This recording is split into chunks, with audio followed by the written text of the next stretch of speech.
저와 함께 인사 나누십니다. 하느님의 은혜가 여러분과 함께 하시기를 바랍니다. 네, 사랑하는 성도 여러분, 지난주 우리는 죽음을 이기시고 다시 살아나신 예수님을 찬양하며 부활주의를 함께 보냈습니다. 오늘은 부활절 제2주가 됩니다. 우리 신앙의 뿌리인 부활에 대해서 오늘 조금 더 깊고 또 확실한 이야기를 나누는 시간이 되기를 소망합니다.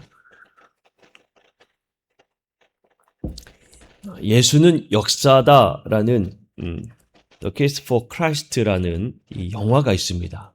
이 영화에 또 그 원본이 되는 책도 있어요. 이 예수는 역사다라는 이 영화는 미국 시카고의 트리뷴지의 유능한 법정 기자였던 리 스트로벨이라는 사람의 실제 스토리를 담고 있습니다. 그러니까 실제를 바탕으로 한 영화라는 이야기예요. 이 스트로벨이라는 사람은요, 철저한 무신론자였어요. 신은 없다고 생각했던 사람이었습니다. 왜겠어요? 법정 기자라고 말씀을 드렸잖아요. 모든 것들이 다 사실에 기반해야 되거든요. 그러니까 모든 것들이 다 이성적인 판단에 합당해야만이 그것을 결과로 내는 사람이었기 때문에 신은 없다라고 생각했던 사람이었어요. 이 사람은 증거와 눈에 보이는 증거와 사실만 믿는 사람이었습니다. 그런데 어느 날 사랑하는 아내인 레슬리가 기독교 신앙을 갖게 되는 겁니다. 예수님을 믿기 시작하니까 이 리스트로벨은 상당히 충격에 빠지게 돼요. 왜 눈에 보이는 것만 믿었던 사람인데 기독교 신앙을 갖게 되니까 아니 사랑하는 아내가 근거도 없는 신화에 빠지고 있구나 이런 생각을 갖게 된 거예요. 그러다 보니까 이 리스트로벨과 레슬리 두 부부 사이의 관계도요 조금씩 어긋나기 시작하는 겁니다. 왜 말도 안 되는 거를 믿고 있냐? 이 아내는 야 이건 정말이다. 당신도 그 예수를 믿었으면 좋겠다. 문제가 생기기 시작해요. 그때 이 리스트로벨이 뭐라고 그랬어요? 기자라고 그랬잖아요. 기자의 이 기질이 발동되기 시작한 거예요. 좋다. 예수의 부활이 가짜라는 증거를 찾아내서 내가 아내를 그 거짓된 망상에서 구원해내겠다. 이런 생각을 갖게 된 거죠. 이 리스트로벨이요. 전 세계를 돌아다닙니다. 그러며 역사학자, 의학자, 또 심리학자, 수많은 그 전문가들을 만나서요 인터뷰를 해요. 아니라는 그 증거를 찾아야 되니까. 그러니까 예수의 시신이 도둑 맞았을 가능성이 있지 않은가? 제자들이 환각을 보았을 가능성이 있지 않는가? 이러한 의구심을요 법정 기자의 그 날카로운 시선으로 하나하나 조목조목 따지면서 조사하기 시작한 거예요. 그런데 이 리스트로벨이 조사를 하면 할수록 그는 당황스러운 결론에 도달하게 됩니다. 어떤 결론이겠어요? 예수의 부활은 꾸며낸 이야기가 아니라 도저히 부정할 수 없는 역사적 사실이구나. 이 법정 기자가 낸 결론이에요. 이거는 부정할 수 없는 사실이구나. 그래서 이 기자는요, 무릎을 결국에 꿇게 되고요, 예수님을 영접하게 됩니다. 그 후에 이 리스트로벨은 기독교를 변호하는 사역자와 작가로 평생을 헌신하게 돼요. 저 오늘 설교 제목이 예수는 역사다라고 잡았거든요. 이 영화 제목에서 좀 따왔습니다.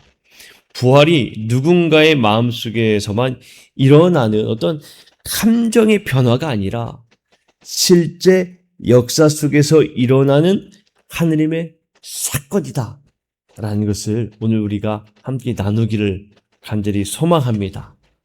오늘 본문인 사도행전 2장과 베드로전서 1장을 통해서 실제로 부활하신 예수님이 오늘 우리에게 어떠한 산 소망이 됐는가?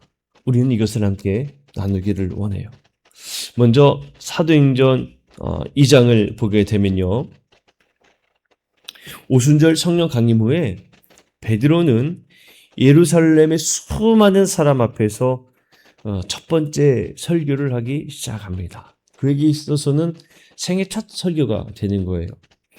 근데 그 설교의 중심에는 무엇이 있었냐면 예수님의 죽음과 부활에 대한 내용이 담겨져 있었어요. 베드로는 사람들이 다 알고 있는 사실부터 끄집어내며 이렇게 시작해요. 이스라엘 사람들아, 이 말을 들으라. 너희도 아는 바와 같이 하나님께서 나사렛 예수로 큰 권능과 기사와 표적을 너희 가운데서 베푸사 너희 앞에서 그를 증언하셨느니라. 베드로가 이야기한 게 뭡니까? 너희들이 다 본 것처럼, 너희들이 다 아는 바와 같이 이렇게 이야기를 해요. 너희도 다 알고 있지 않느냐. 베드로는 예수님의 이야기를 할 때 함에 있어서 유대인들과 예루살렘 백성들이 모두 다 알고 있는 사실임을 분명히 밝히며 이야기하는 겁니다. 야, 우리가 증언하는 이 이야기는 이렇게 이야기 안 하고 너희도 아는 바와 같이 너희들도 다 알고 있지 않니? 이건 사실이잖아. 모두가 다 알고 있는 일이잖아. 라고 이야기하는 거예요. 예수님은 비밀스러운 어떤 전설 속 인물이 아니야. 라는 거예요.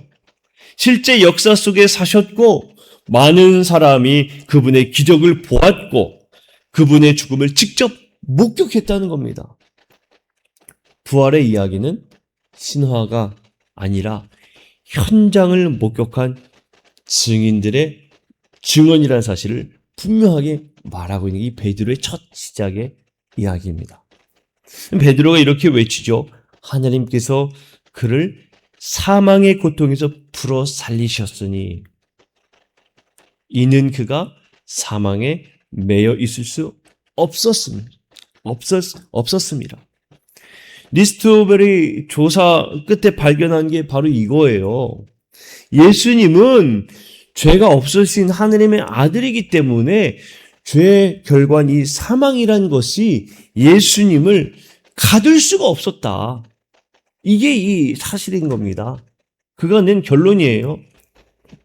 부활이라는 것이 죽음을 잠시 피했다가 짠 하고 나타나는 게 아니라는 거예요. 죽음이라는 이 사망의 이 감옥의 문을 정면으로 부수고 나오신 하느님의 승리, 이것이 부활이다 라고 선언하고 선포하는 겁니다. 사랑하는 성도 여러분, 우리의 믿음은 절대로 허상이 아닌 사실임을 우리가 기억해야 합니다. 예수는 역사다. 예수는 실제 있었던 일이라는 겁니다. 예수님은 역사 가운데 오셨고 역사 가운데 죽으셨고 역사 가운데 다시 살아나신 거예요. 이 사실을 믿음으로 고백하는 우리 성도들이 되시기를 간절히 축복합니다. 베드로는 자신의 느낌이 아니라 성경을 근거로 그 부활을 증언을 합니다. 유대인들이 가장 존경하는 왕이었던 다윗 왕, 그 다윗 왕의 고백이었던 시편 16편을 인용하여서 그는 이야기를 하기 시작해요. 사도행전 2장 29절에 보면 형제들아 내가 조상 다윗에 대하여 담대히 말할 수 있노니 다윗이 죽어 장사되어 그 묘가 오늘까지 우리 중에 있도다 라고 이야기를 합니다. 다윗은 장사되어 그 묘가 아직 오늘까지 우리 중에 있다 라고 이야기하죠. 다윗은요 훌륭한 왕이었어요. 분명히 그들 모두가 다 사랑하는 왕이었습니다. 그래서 다윗은 어떻습니까? 지금도 베드로가 증언하는 동안에 살아 있었던 왕이었나요? 아니에요. 다윗은 분명히 죽었습니다. 그리고 그들도 알고 있어요. 이게 다윗의 왕의 무덤이야. 다윗 왕은 썩어서 사라졌어요. 그런데 이 베드로가 인용한 이 시편 16편의 이 이야기들을 쭉 보면 다윗이 그런 예언을 합니다. 주의 거룩한 자로 썩음을 당하지 않게 하실 것이다 라는 이야기를 해요. 다윗은 죽어서 썩어졌거든요. 죽음을 맛봤거든요. 그러면 도대체 이가 예언한 주의 거룩한 자로 썩음을 당하지 않게 할 것이라는 이 말씀은 누구를 가리키는 것이었겠습니까? 바로 다윗의 자손으로 오셔서 부활하신 예수 그리스도를 가리키는 거예요. 베드로는 바로 다윗이 고백한 이 시편의 말씀을 인용하여서 누구를 증언하는 거예요? 예수님을 증언하고 있는 겁니다. 그러니까 예수님의 부활은 갑자기 짠 하고 나타난 소문이 아니라는 거예요. 이미 하나님께서 수천 년 전부터 예고하신 그 약속이 그대로 이루어진 사건이다 라는 것을 이 다윗의 고백을 통해서 말해주고 있는 겁니다. 우리의 신앙은 성경과 역사와 그 증언, 성경과 역사가 한 증언이라는 그 튼튼한 기초 위에 서 있는 줄로 믿습니다. 그냥 만들어낸 허상이 아닌 성경에 기반하고 역사에서 말하고 있는 그 두 증언이 분명히 튼튼하게 뒷받침해주고 있는 거예요. 그렇기 때문에 우리는 베드로처럼 세상 앞에 탐대히 선포하고 고백해야 됩니다. 이 예수를 하나님이 살리셨습니다. 우리가 이 일의 증인입니다. 베드로처럼 우리도 그렇게 담대히 이야기할 수가 있어야 되는 거예요. 세상에서는 아니 어떻게 죽은 사람이 다시 살아납니까? 라고 이야기할지 몰라요. 그러나 우리는 베드로처럼 이야기해야 되는 거예요. 담대히 고백해야 되는 거예요. 부활이 역사적 사실이라면 지금 현재 오늘을 사는 우리에게 있어서 이 부활이 어떤 의미가 있을까라는 거죠. 도대체 부활은 우리에게 어떤 의미가 있느냐. 이거를요 우리가 베드로 1장을 통해서 그 의미를 찾고자 합니다. 사도 베드로가 이 베드로전서 1장을 보게 되면 1장 3절에 이렇게 이야기를 해요. 예수 그리스도를 죽은 자 가운데서 부활하게 하심으로 말미암아 우리를 거듭나게 하사 산 소망이 있게 하시며 라고 얘기합니다.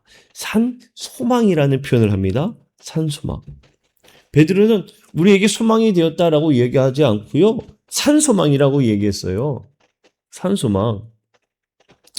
그러면 여러분 산 소망이 아닌 반대로 죽은 소망이 뭔가 한번 생각해 보고자 합니다. 산 소망 말고 죽은 소망이요. 죽은 소망은요 다름이 아니라 세상의 소망입니다. 죽은 소망은 세상의 소망이에요. 왜냐하면 여러분 돈이 잠깐 뭔가 좀 생겨요. 그러면 사람들 마음에 뭐가 생길까요? 희망이 생깁니다. 돈이 생기면 희망이 생겨요. 뭔가 소망이 생겨요. 야, 이걸로 좀 뭐 할 수 있겠다. 그죠? 그런데 여러분 돈이 계속 그렇게 남아있나요? 계속 가지고 있나요? 이 결국에 어떻게 됩니까? 사라져요. 내가 이만큼 가지고 있던 게 사라져봐요. 그러면 사람의 마음이 어떻게 됩니까? 소망이요? 사라져요. 소망은 사라져요. 계속 가지고 있지 않아요.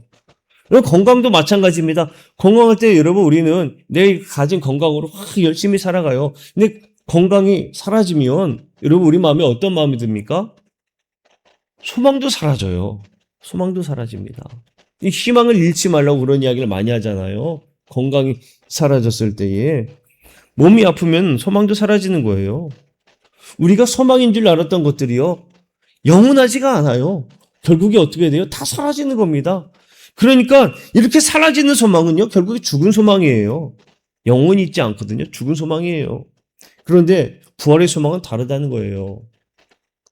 우리의 소망의 근거이신 예수님은 이 죽음을 이기고 부활하셔서 지금도 살아계십니다. 우리의 소망이라고 얘기하는 예수님은요. 사라지지 않는 지금도 살아서 역사하시고 어제도 계셨고 오늘도 계시고 내일도 계시는 분이에요. 영원히 계시는 분. 그래서 우리 예수님은 산 소망이 되십니다. 돈이 없어도요. 건강이 연약해져도요. 세상 형편이 흔들려도요. 지금처럼 물가가 치솟고 원유가가 치솟고 해도요.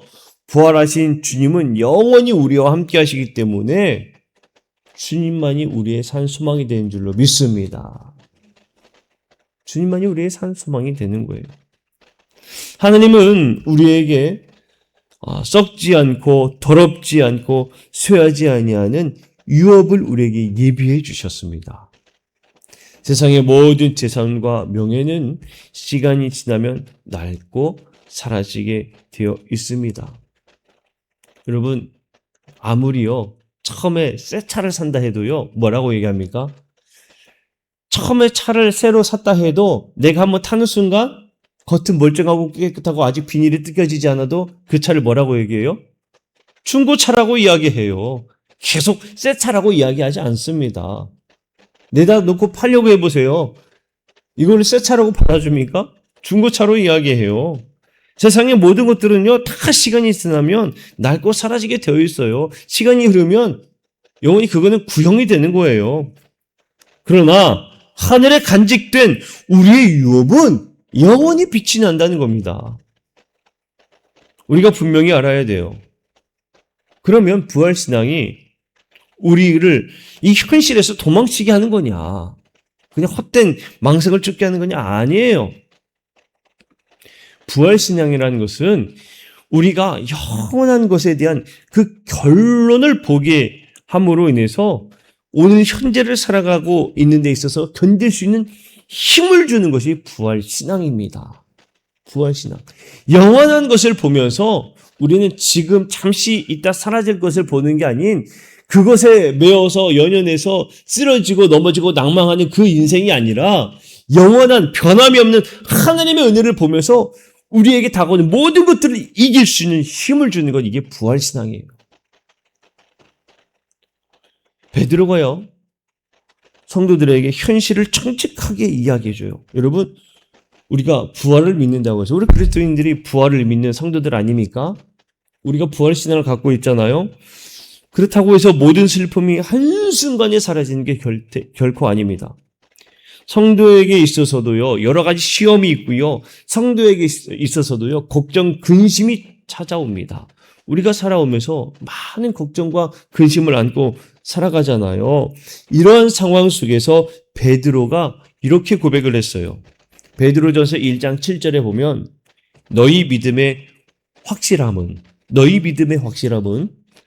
불로 연단하여도 없어질 금보다 더 귀하여 예수 그리스도께서 나타나실 때에 칭찬과 영광과 존귀를 얻게 할 것이니라. 이 베드로의 이야기예요. 여러분, 금이 뜨거운 그 불 속에 들어가면 불순물이 사라져서 순금이 되어진다고 하죠. 우리의 믿음도 똑같습니다. 우리가 신앙생활하며 부활의 그 믿음 안에 살아가고 있을 때 우리에게 다가오는 시련은 그 부활신앙을 사라지게 하는 게 아니라 오히려 우리의 믿음을 더 굳건하게 단단하게 만들어준다는 겁니다. 부활의 주님이 지금 여기 계시기 때문에, 부활의 주님이 나와 함께 하시기 때문에 우리가 그 시험을 지날 때에, 우리가 그 시험을 통과할 때에 무너지고 연약해지고 사라지고 이런 모습이 아니라 더 우리를 굳건하게 단단하게 만들어주셔서 더 빛이 나게 해주시는 거예요. 이게 주님께서 우리에게 주신 놀라운 은혜라고 말하고 있는 겁니다. 그러니 사랑하는 성도 여러분, 우리가 하나님, 내가 이렇게 믿음 생활하는데 왜 어려움이 있습니까? 하나님, 내가 이렇게 신앙생활 열심히 하는데 왜 이렇게 고통 가운데 있습니까? 아니요, 하나님께서 더 빛나게 만들어주시는 하나의 과정임을 여러분 꼭 기억하시기를 축복합니다. 여러분, 도자기를 만들 때에 흙으로 아름답게 빚잖아요. 그리고 그 빚은 도자기를 어디에 놓습니까? 뜨거운 화로 안에 넣거든요. 만들어 놓고요, 그거 그냥 햇볕에 자 이제 굳게 두어야지 하면은 이게 아름다운 도자기가 될 수가 없어요. 그 뜨거운 불을 견딜 때에 정말 빛이 나는 값진 도자기가 되는 겁니다. 하나님께서는 우리를 그렇게 연단하시고요, 만드시는 거예요. 더 빛이 나게 만드시는 거예요. 뭘로요? 부활신앙으로 그것을 견딜 수 있도록 해주시는 겁니다. 흔들리지 않도록 만들어주시는 거예요. 그런데 우리는요, 제가 초반에 이 리스트로벨이라는 사람을 함께 나눴잖아요. 이 리스트로벨처럼, 이 리스트로벨은 어떤 작업을 거쳤어요? 조사했잖아요. 이게 사실이냐? 과정을 거쳤잖아요. 이게 마치 여러분, 누가 떠오르는지 아십니까? 도마가 떠오르는 거예요. 나 믿을 수 없어. 내 눈으로 봐야 돼. 내가 그래야 믿겠다. 야, 너네가 이걸 내가 어떻게 믿냐? 그렇게 이야기하면서 했잖아요. 예수님께서 보여주셨잖아요. 직접 보고 나서 믿었잖아요. 리스트로벨도 똑같잖아요. 조사해서 믿음을 갖게 됐어요. 그런데 우리는 그 이상의 은혜를 입었다고 성경은 말합니다. 베드로전서에서는요, 분명히 이야기하기를 예수님을 직접 보지 못했음에도 불구하고 사랑하는 자들이, 보지는 못했으나 믿는 자들이 말할 수 없는 영광스러움으로 즐거움과 그 기쁨을 얻는다라고 이야기하고 있어요. 여러분, 우리는 예수님을 직접 보지는 못했습니다. 그러나 우리가 고백할 때 어떻게 고백합니까? 주님 사랑합니다. 우리가 고백하잖아요. 함께 찬양할 때도 예수님 사랑합니다라는 우리가 찬양을 하자고 할 때에도 주님을 사랑합니다라고 우리가 찬양하며 고백하잖아요. 보지도 못했지만 우리가 예수님을, 내가 보지 않았지만 예수님을 믿습니다라고 우리 고백하잖아요. 지금 우리가 그렇게 고백하고 있지 않습니까? 그렇기 때문에 우리가 이 믿음 생활하는 가운데 있을 때 주님이 주신 은혜를 누리면서 기뻐하고 즐거워하지 않습니까? 그 기쁨과 즐거움을 누리지 않습니까? 이것이 너무나 큰 우리에게 은혜라 우리에게 말합니다. 그리고 이것이 바로 성령께서 부활하신 주님을 우리 마음속에 실제적으로 만나게 해 주셨다는 증거가 된다라고 말해주고 있는 거예요. 우리는 다 예수님을 만난 증거를 가지고 있는 사람들입니다. 담대한 증인들이에요.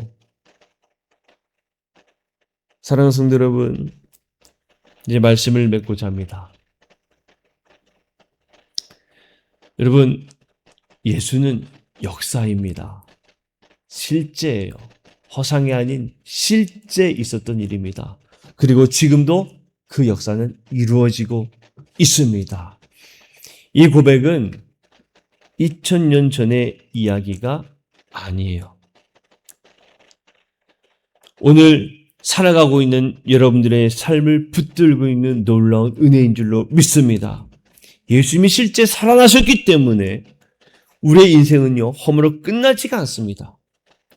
예수님이 실제로 살아 계시기 때문에 나의 눈물 섞인 기도가 절대로 헛되지가 않습니다.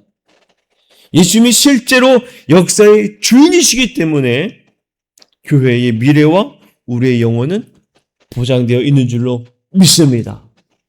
그러니 우리는 이 예수님을 붙들고 살아가는 성도들이 되어야 할 줄로 믿습니다. 세상은 죽음이 끝이다, 이제 다 끝났다라고 말하지만 교회는 오히려 그렇게 말하지 않습니다. 생명이 시작됐다라고 선포합니다. 세상은 안 변한다고 말하지만 부활하신 주님은 우리를 새롭게 변화시킨다라고 말씀해 주십니다. 리스트벨의 그 기자가 찾아낸 그 확실한 사실이 오늘 저와 여러분들의 이 가슴 속에서는 산 소망으로 살아 숨쉬는 축복이 되기를 간절히 소망합니다.